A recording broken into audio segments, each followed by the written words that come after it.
Masayang inalala ni Otis sa manalo ang naging buhay noong kanyang kabataan. Grade 4 pa lamang noon nang unang sumali sa beauty competition si Otis. I started doing pageant at 10 years old. I would sell text, hugs, jolens, may sari-sari store kami, bantay ako. Nagtitinda kami ng kandila ng mommy ko sa sementeryo. Magbobote rin ako dati, like mangungulekta ako ng mga pinag-inuman na mga alak.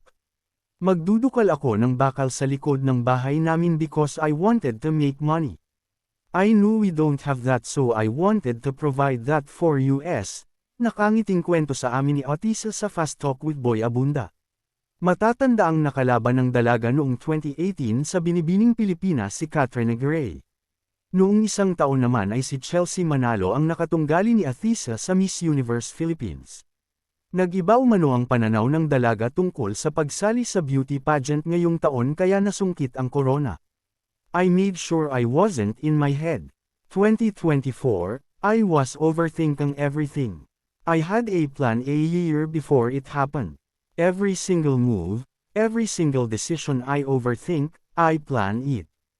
And then this year, it was sudden that I joined.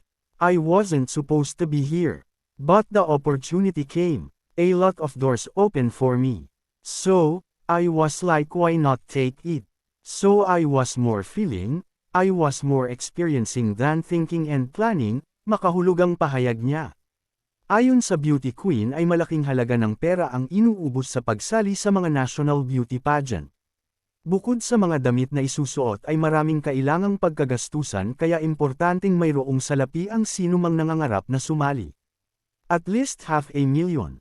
I'm lucky that my friends who's around me, my team, some of them gave me their help without asking something in return. I'm very lucky in that sense. You got to pay your hair, your makeup, stylist. You got to have pamasahe, money for food. And if you are not from Manila, you got to have money for your rent, paliwanag ng dalaga. Gaganapin sa Thailand ang Miss Universe 2025 sa darating na Nobyembre. Bilang paghahanda ay pinagtutuunan ng panahon ni Otis ang kanyang kalusugan. After my coronation, we had an after party with all of the other candidates and the organization. I got home around 4 a.m. I couldn't sleep until 7 a.m. cause I was already thinking what do I do in Thailand. I was already thinking of a game plan. I was able to come up with a lot of things. But I think more so my main focus is being fit. I've been sick for like 3 days before the finals. Up until now, my voice hasn't gotten back properly. I wanted to give the Philippines a great fight, making sure that I am 100% healthy. Because when you are healthy in your physical body, your mind follows, your confidence. So that's my main focus for Thailand, pagbabahagi ng Miss Universe Philippines 2025. Samantala, wala raw nagpapatibok sa puso ni Otis ngayon. Mayroong mensahe ang dalaga sa sino mang magbabalak na manligaw sa kanya. I'm single, nag-aantay ako. I don't look for it.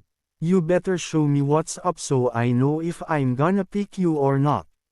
It's an offer, Tito Boy, they got to show me what they can offer. I'm living a good life myself. My family loves me, my friends love me. I can provide for myself, and I can give myself a good life. So, this person who's gonna come into my life has to give me something more, natatawang paglalahad ng beauty queen.